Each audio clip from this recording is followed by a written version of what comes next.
Hey everyone, and welcome to this week's episode of the Growing Small Towns Show. Today you get another solo cast. I only tend to do these now when enough of a theme has emerged that I feel like, it feels like it's time to say something about this. And so today we're going to talk about social capital. We're going to talk about social capital in the context of community building, change management, and just the process required to get an idea from launch to execution to scaling. You know, like, what do people have to do with that process, and how do we best approach them? So this last year of launching and growing my nonprofit, Growing Small Towns, you know, along with fully jumping into community development in my town of 1,800 people, it seriously sometimes feels like I compressed 10 years of growth into just one quick year. Friends, it's been hard. It's been really hard. And growth doesn't come without pain. I mean, I know this. And if you've listened to this show or you've heard me as guests on other podcasts, you've probably heard me say that we don't grow when things are easy. I know that that's true, and I still sometimes struggle with how painful sometimes it all feels. Today, again, I really want to talk about this critical importance of building and leveraging social capital. I truly, deep down, believe that we can get all the processes, systems, and data right, but if we don't take the time to truly invest in social capital, our ideas are going to fall flat. The amount of time that it takes to build commitment and buy-in, it can be tremendous. But I believe, again, that time will pay off in spades when you're really ready to launch your thing. So I want to share with you my top ideas for better handling the people side of change management, I guess is how we'll sum it up. But I want to give you a broader context here. So for me, this applies not just to community development, but also to companies. You know, if we don't get the people side of businesses right, a lot of it, we limit our growth. We limit our potential. This could be family. This could be churches. This is really anything that involves more than one person. So try to figure out where this won't apply, I guess, in life. So, okay, so we're just going to kind of go through these bit by bit. I've got five things, I guess, to consider. And at the end of this, I'll give kind of a step-by-step. You know, here's how you could approach the people side of this when you're kind of pre-launch. And, you know, again, I'm not coming at this from a mountaintop kind of experience where it's like, follow me, I know the way. That is more like, so I'm standing up here, or, you know, maybe halfway up the mountain. I don't know. Like, pick your, I don't know where I'm at on the mountain, you guys. It's some days I feel like I'm on the top, and I'll be honest, some days I feel like I rolled all the way back into the valley. That's part of the journey here. But some of this is from a lifetime so far, a career of experience in working with people in organizational development. There are so many beautiful ties between building a culture in a company and then transferring those skills, that kind of inspiring people, being an inspirational leader, good communication skills, good conflict management, all of that, and what that looks like taking it from a company standpoint where you're paid to lead people, right, to an organizational or a community development kind of situation where a lot of times we're not paid to do it and it's just part of the gig. And also, let's be real, the politics involved in small town dynamics is different. It's a different set of challenges than what we might face in a company. So here we go. I could talk for days about this. I promise I'm going to try not to talk for days. So number one is simply the idea of asking more questions. We can never assume that we know what people are going to say or what people are going to do. Even if someone normally responds a certain way, or you're pretty darn sure you know what they're going to say because there's history to support your conjecture. And again, like this is one of those things, like this is why people get a bad rap sometimes, right? Especially if there's kind of a clash of personalities up front. All it takes is one time. It takes one kind of negative interaction, especially if it's a first impression. It is very hard. Statistically, research studies have proven this, that it's really hard to overcome that. So all I'm saying is, first of all, if you're the person making the impression, be aware of that, right? Be cognizant of that, but also be aware of where your first impressions or your perceptions of people are possibly keeping you from asking them questions because you just assume you know how they are. This is really common in like family relationships. I don't know how many times, it's happened to me where I go into a situation like with my spouse and I'm frustrated before I even start talking to him about it because I just think I know what he's going to say or do.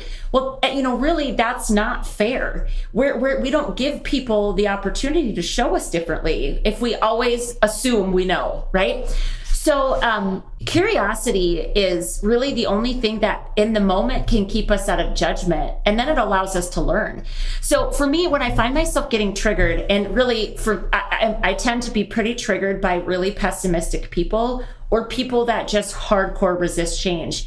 And that's a tough sell, man, where I live and where I'm at and the kind of work I'm doing, because I do know fundamentally that change is hard for people.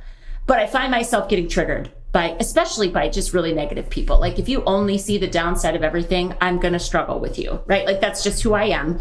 So when I find myself getting triggered by somebody commenting, I've really had to teach myself to instead ask a question, because otherwise I want to come back at them with my rebuttal. And then all we're doing is just trading points of view back and forth. We're not finding any common ground. We're not getting anywhere, right? It's like I have an idea, they don't like my idea, they tell me they don't like my idea, I tell them I don't like their face. Just like back and forth, and it gets nowhere. I don't actually tell anybody I don't like their face, but I might think it, right? So I actually have a favorite line to say to somebody that's just being super negative. Instead of even asking a question, I simply say, can you help, this is a question, can you help me understand where you're coming from? And you can always just say, like, I'm really trying to understand your point of view. I just don't get it. Like, I don't understand. So help me, And again, asking that, first of all, it lowers some of the defense mechanisms, because you're not saying you're wrong. I think you're wrong. I don't like what you're saying. You're not coming back at them because you're not trying to refute anything. You're just simply trying to learn. And so that actually leads directly into number 2. It's really going into these kinds of situations, allowing your own beliefs and positions, maybe is a better word, to be challenged. Because again, if you think about the crazy dance that's involved with trying to sell an idea and build consensus around an idea, we're challenging the ideas and positions of the people in the room too, right? So we also have to go into these situations allowing our positions to be challenged. I originally said beliefs. I don't know that it's because I actually don't think that in order to stay open-minded, it means our foundational core beliefs have to get challenged or jeopardized. So let's use the word positions instead, or even just ideas, right? Because, I'm not going to say that you have to compromise what you believe or what you value. But the problem is we go into a situation, we go into it prepared to dig in, then we're again just standing in that place of judgment, and we can't learn with a closed mind. So again, and this is kind of a subset of number 1, really. So asking more questions and then allowing these things to be, allowing your ideas to be challenged. If you know that it's going to get contentious, if you know you're going to be talking to someone who you just fundamentally haven't found a lot of common ground with in the past, you can go into the question asking yourself, or the situation, asking yourself, what can I learn from this? And like, my only goal is to learn something new. And so when you go into situations thinking about what you can learn from it, it's less about what you have to say and more about what you need to hear. Okay, number 3. Even though we can't possibly please everyone, and that's a like ever kind of a statement, you can make a point to try to listen to as many perspectives as possible.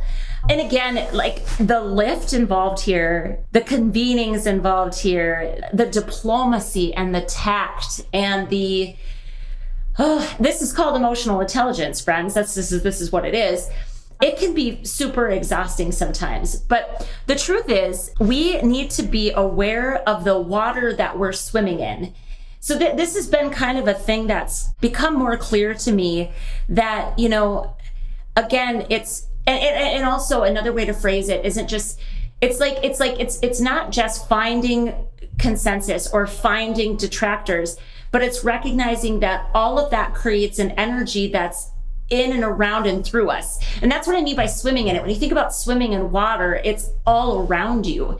It's not as if you can just say, ooh, where's the good and where's the bad? It creates a mixed energy that we just kind of live in. And so the faster, or not even faster, but the more willing we are to explore lots of perspectives on the topic, the more we're going to learn. And the more that we're going to figure out what are the major landmines that we actually maybe didn't see. Because no matter how brilliant your idea is, and I've had some ideas that I think are like pretty brilliant, right? But if I'm the only one in the room that thinks it's smart, what's the likelihood of that taking off, especially if it requires stakeholders? So we can't please everybody, but we really can attempt to open ourselves up to listening to more people. Number 4 is control what you can, and hint, it's never the other person. I'm so sorry to say that that's true, but it is. All we can really do is prepare ourselves in the best way that we can and truly do the best that we can. Because we're not responsible for how other people choose to react or respond. We need to conduct ourselves in a way that lets us sleep at night. I just actually said this to a guy this morning. We were actually talking about an individual coaching situation where he's got to have a really difficult conversation with an employee. And, letting somebody go, realizing that that's what you have to do, it's never an easy decision to make. But we talked a lot about would the organization be better off without her? Or if her behavior continues to persist and she drives away this other person and that person leaves, what's the impact on the organization, right? We had some of those conversations. And he said, answering these questions has gotten me to a point where I know that it's for the good of the organization. I know it's the right move. And then I said to him, so we just have to figure out how to help you frame this out so that she can come to this conclusion and leave the organization with the most dignity possible, right? So we had this beautiful conversation about that. And that's what's going to let him sleep well at night, is the fact that he's turned over every rock and he's done everything that he can. That is all that we can do. And, I'm coming at this from the standpoint that the people really matter. And so a lot of the kind of, and again, I'll call it trite, the advice that's out there about these kinds of things is just like, well, you can't pay your bills with other people's opinions, honey. I've seen that. And I've seen respect yourself enough to walk away from people that don't serve you and help you grow. All of that is fine and well, but in a small town, I can only create so much distance from people. I can make set those intentional boundaries to not invite them over for dinner, but they might still be sitting in the pew behind me at church on Sunday. I might still stand next to that person at the gas pump while I'm filling up my car. So the reason I talk about this so much is because it's one of the trickiest and most challenging parts of doing any kind of community work. Because we don't get to just write people off. I mean, technically you can, but then there's karma with that. I mean, again, maybe you don't agree with that. This is my perspective, that I want to figure out how to move big ideas forward and do it in a way that I can still look people in the eye and not create a bunch of enemies. Okay, so this last week I was at the Economic Development Conference for the state of North Dakota. And I heard several people in the room, they're all economic developers in all sorts of size towns all across North Dakota. And, they make the comment, if you're not pissing somebody off, then you're not doing your job right. I understand that because, again, people in a position like that, we have to help make the community make decisions that no decision makes everybody happy. But I don't want to actually create enemies. And I want to do my best, my level best, to present the ideas that we're trying to bring forward in a way that at least I'm open enough, both open-minded and open-hearted, that I'll listen to people. We might not in the end agree, but you still matter to me because you live in this community too. That kind of mindset. then that's the only way I feel good. People have told me, like, just develop a thicker skin. And I said, yeah, I get that. But then what happens if I toughen up so much that I lose my compassion and my empathy. That doesn't feel like the answer for me at this point. And like I said, compressed 10 years of growth into one. It's been a really challenging year, but I still don't feel like the answer is just to like toughen up and shut people out. So what we're talking about is challenging, but to me, this is the way that we can do it. And again, that's partially if you're an empathetic and kind of heart-centered person. This kind of work will destroy you if you can't figure some of these things out. So, ultimately, we can never control what other people do. So even though it's freaking frustrating at times, when we actually grasp that and we truly go into situations thinking, okay, I just need to do my best, it can actually be quite freeing. Okay, number 5, if data is important, but if people's hearts aren't engaged, your beautiful, perfect numbers aren't going to matter. Okay, so no matter how smart an idea looks on paper, if people don't believe in the idea, it won't work. We do not need every single person to get behind every single idea, but more than likely, every idea does have a key set of stakeholders that if we can't garner their support, the whole thing will fall apart. So at the end of the day, every single person wants to know the answer to the question, what is in it for me? And again, I hate that this is true, but it is. So some people might believe that doing something that benefits their community is enough of a direct benefit to them. And so answering the question of what's in it for me can be answered by, well, it's good for Oaks. Like that's my hometown, right? It's the town I'm living in. It's good for Oaks, so of course it's good for you.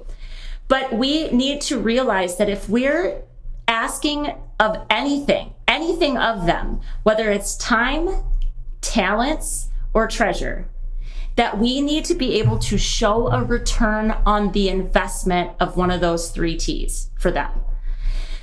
It's so tempting to simply run around and talk about the common good and doing what's best for Oaks. And we just expect everyone to rally because we're using that kind of language. But we need to understand that people want to know what's expected of them and then why on earth they should give us that. And that's actually not an unreasonable request, is it? I mean, is it really to say, okay, everybody has very full plates. That's just kind of how people roll. So to say, give me 2 hours of your time, or give me, $100, or could you lend your art experience or expertise to this thing or that thing? People need to understand what they're going to get out of it. And we need to remember that not everybody is motivated by the community good.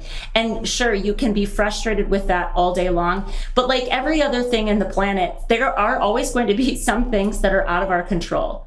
And I would much rather talk about how do we work with those things instead of resisting against those things all the time, right? So think about what's in it for them. And when you're talking to them about your big idea, don't forget to wrap the benefit that comes back to them personally for their involvement or for them getting on board.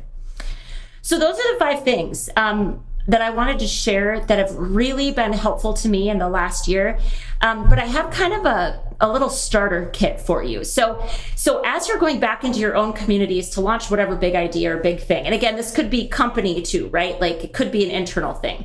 I encourage you to consider kind of the following process. The first is, who in my life or community or company, again, who are the stakeholders that if they don't support this idea would make it truly difficult for me to proceed? It's a defining question, because there might be a whole lot of people that aren't going to support your thing, but are they just kind of the negative Nellies of your community? And is their lack of support really going to make a difference in you carrying forward? Because that's always going to exist. There are always going to be this group of people that just don't want to see anything happen. I mean, in the economic development world, they call them cave people, like citizens against virtually everything. That is not original to me, but I've heard that. And again, it's kind of like in economic development circles, we say this thing and that thing. And part of it, it's like, it makes me kind of sad because we all struggle with this stuff. So I guess it should create some solidarity, but sometimes it just makes me really sad because it's a pretty thankless job, to be honest. So that's the question. Who in my community, company, life, that if they didn't support this idea, would make it truly difficult for me to move forward. Once you've identified them, consider what it is that you know about them. What lights them up? What sets them on fire? What do they care about? Are they the type of person that tends to make decisions based on data and facts and, an analysis of information, or are they more of an emotional decision maker? And, what do you know about their personality? What do you know about their background? Like, who are these people? And, here's another hint. If you don't know, find out. Ask them questions, learn about them, find out everything that you can, and pay attention, listen to them. We need to know, again, because if we're going to tie what we're asking of them back to their own benefit, we need to know what it is that they care about. That's how we get to the motivators of what lights people up, right? Like what actually matters to them. Then if the individuals identified are people that they're truly people that you don't like. Okay, so I'm not a person to be like, oh, you don't really mean that. No, I do. Like of course there are people you don't like. It's stupid to assume that you like everybody. And this is where I've had to tell myself this on the flip side. It's like, well, of course everybody doesn't like me. I don't like everybody, right? So why would I expect it in reverse? So if they're a person that you actually don't care for, consider what is good about them. What do they contribute that you appreciate? You're going to need to continually remind yourself of their value, especially when things get heated. If you can always remember what it is that they offer, it will ease the frustration when the two of you clash. And then after considering all of these things, if you still can't seem to get this person on board, this is an idea of something that you could say to them. This idea, for me to make this thing happen, it really depends on your support. I can't do this without you. What would have to happen to get you to think or feel differently about this? And then shut up and wait. Let them answer this question. Make them answer that question. Now, one tip, if they're less of an extrovert, and they're more a person that needs some time to think about it, you might need to give them that time to think of how they're going to respond. But you can leave them with that question and say, I'm going to follow up in a couple days, and I really want to know how you would answer that. Because I can't do this without you, right?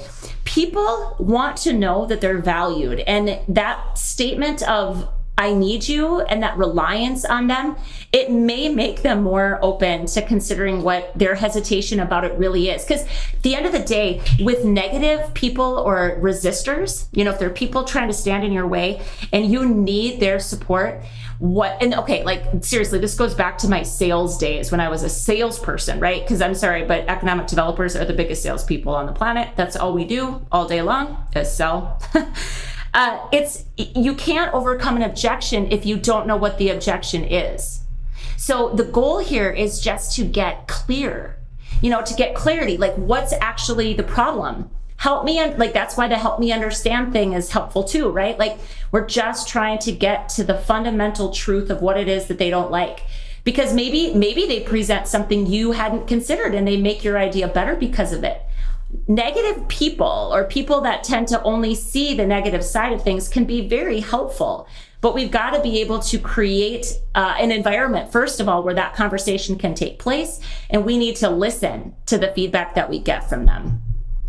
So often, we give the negative, difficult people in our lives more power than they deserve. But in reality, the success of our ideas is dependent on other people's support. So this is nothing but a big old dance, guys. And I have to say, it can be far less enjoyable than a good old two-step. Like dancing with your kids, like TikTok dancing is what we've been doing a lot of lately at home. And that's super fun. But I promise you, this dance, there might not be anything more satisfying than winning over a former resistor. And it is possible. And I wouldn't say that that's how you need to spend your energies trying to win negative people over, but just recognizing the importance of social capital.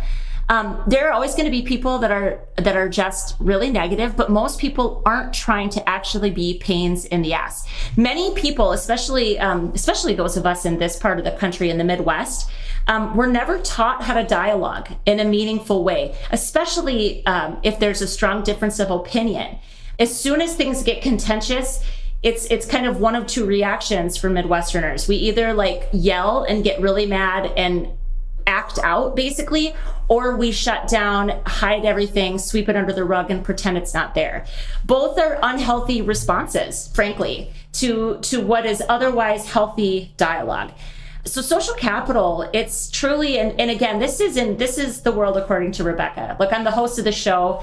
I think long and hard about what kinds of things I think are going to actually help you in your work, in your respective towns. And in my mind, social capital is one of the biggest buckets of capital that we need to intentionally cultivate in our communities. You know, it's funny, we often say, like, if you ask people what the barriers are to getting things done, they often go to money first. Financial capital is not a barrier. For most small communities, it is, even small towns, it's not the barrier. The barrier is the mindsets and the social capital needed to help the people holding the purse strings of the money to open their minds and their hearts. Like, it always, almost always, in some way, shape, or form, comes back to people. So the people always had the power in my mind, and the small towns that really figure out how to rally people around their ideas, they're going to be the ones that win in the end. And so I hope this was helpful to you. I really want to share, like, this isn't, there's no one right way to handle people, but I personally don't believe that we're taking enough care and time or attention to do this right. And so I hope that this helps you out as you try to launch big ideas in your community. Of course, I always want to hear from you. You know, if there's something you want to learn more about, anything that we've talked about on the show that you need more, you know, either information about or advice about, by all means, reach on out. So again, my email is director@growing-small-towns.org. And I'm always happy to hear from you. So until we get to talk again, friends, keep on doing your part to grow your small town. There is no reason for any of us to live small lives just because of the size of our zip codes. There's never been a cooler and more amazing time to be in rural America. And just remember, I'm here cheering you on all the way. Okay, we'll see you soon, friends.